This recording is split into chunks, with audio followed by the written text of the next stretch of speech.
নমস্কার দর্শক বন্ধুরা, স্পোর্টস লাইট মিডিয়াতে আপনাদেরকে স্বাগত জানাই। আপনাদের সঙ্গে আমি সাগনিক। আর গতকাল অর্থাৎ 29শে জুলাই অলিম্পিকের তৃতীয় দিন কেটে গেছে। তো চলুন এক ঝলকে দেখে নেওয়া যাক কালকের দিনে ভারতীয়দের পারফরমেন্স।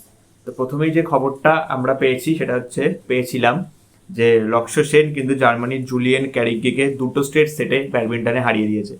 আর এই লক্ষ্য সেন ব্যাপারে একটা ছোট্ট ইনফরমেশন দিয়ে রাখি। উনি প্রথম যে ম্যাচটা জিতেছিল যেটা ছিল হচ্ছে গুয়াতেমালা কর্ডনের বিরুদ্ধে, তো সেটা কিন্তু ক্যান্সেল হয়ে গেছে। ক্যান্সেল অর্থাৎ তিনি কিন্তু সেখান থেকে কোনো পয়েন্ট পাবেন না, কারণ কর্ডন ইনজুরির কারণে তার নাম তুলে নিয়েছে টুর্নামেন্ট থেকে। দ্বিতীয় যে খবরটা, অশ্বিনী তানিশা কিন্তু জাপানের মাতসায়ামা চিয়াহুর কাছে কিন্তু হেরে গেছে দুটো স্ট্রেট সেটে। অর্থাৎ তারা কিন্তু বেশ চাপে পড়ে গেল। পরপর দুটো ম্যাচ হারার ফলে তারা কিন্তু কোয়ার্টার ফাইনালের পথ তাদের জন্য বেশ কঠিন হয়ে গেল। তৃতীয় যে খবরটা, চিরাগ সাত্ত্বিক জুতি। এই চিরাগ সাত্ত্বিক জুতি কিন্তু জিতে গেছে, এবং জিতে গেছে কার জন্য? কর্ডনের জন্য। কারণ কর্ডন কিন্তু এই ম্যাচটা খেলেনি, এই ম্যাচ থেকে নাম তুলে নিয়েছে। ফলে বলাই যায় এখানে যে কারোর পৌষ মাস, কারোর সর্বনাশ। কারোর পয়েন্ট যায় তো কারোর পয়েন্ট আসে, কেউ কোয়ার্টার ফাইনালে কোয়ালিফাই করে। এটা আমরা এই ব্যাডমিন্টন থেকে পরিষ্কার বুঝতে পারলাম।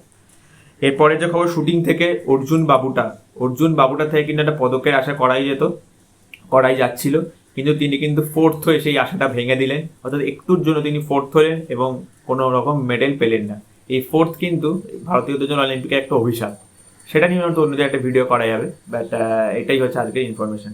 দ্বিতীয় যে মনু ভাকার সার্ভারির জুটি, এই সরবজিৎ আর মনু ভাকারের জুটি কিন্তু কোয়ালিফাই করেছে ব্রোঞ্জ মেডেল ম্যাচের জন্য। তারা কিন্তু ফোর্থ এসছে কোয়ালিফিকেশন রাউন্ডে, অর্থাৎ তারা কিন্তু ব্রোঞ্জ মেডেল ম্যাচের জন্য কোয়ালিফাই করেছে। আর তৃতীয় যেটা রিদম সাংরা, অর্জুন চিমা 10 মিটার এয়ার পিস্তলে, এনারা কিন্তু কোয়ালিফাই করতে পারেনি, আর এরা কিন্তু সেভেন্থ এসছে।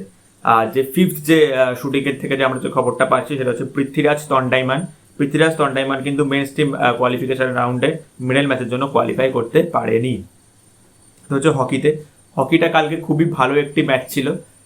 ইন্ডিয়া কিন্তু বেশ কিছুটা পিছিয়ে ছিল, কিন্তু লাস্টে হরমনপ্রীতের পেনাল্টি কর্নার থেকে গোলে 1-1 ড্র করলো আর্জেন্টিনার বিরুদ্ধে।